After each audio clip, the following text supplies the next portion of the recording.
back on Yola for a little sailboat DIY fun. Last weekend I installed Victron Phoenix Inverter in the technical compartment on one side of the sleeping berth.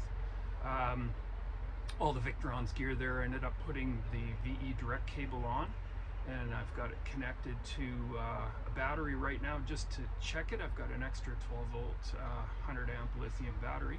So I just put some jumper cables on it, plugged the extension cord in it, and I'm running a heater just to see what kind of power I can get moving on this thing and see what it looks like on Venus OS. Okay, so Venus OS is running now. I'm still getting some power on my solar. I'm getting about 24 watts on solar, so 1.5 amps.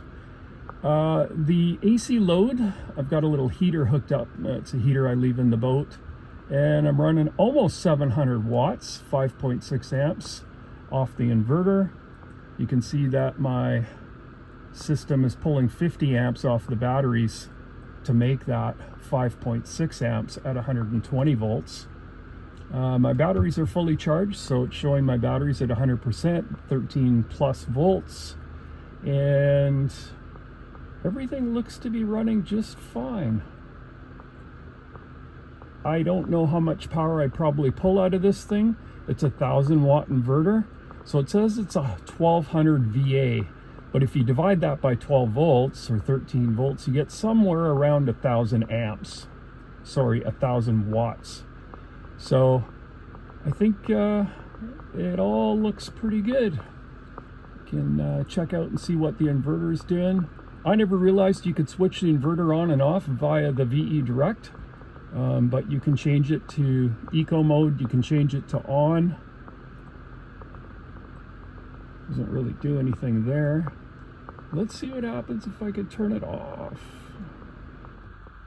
I did.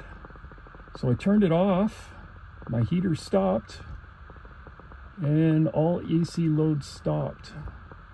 So it has functionality from Venus OS to the inverter via the touchscreen. That's really cool. Okay guys, that's it for me with Venus OS and my inverter this week. Next week I'll go over the full build, the full install, and see what it looks like. So give me a thumbs up, subscribe, and I will see you guys next week for some more sailboat DIY fun.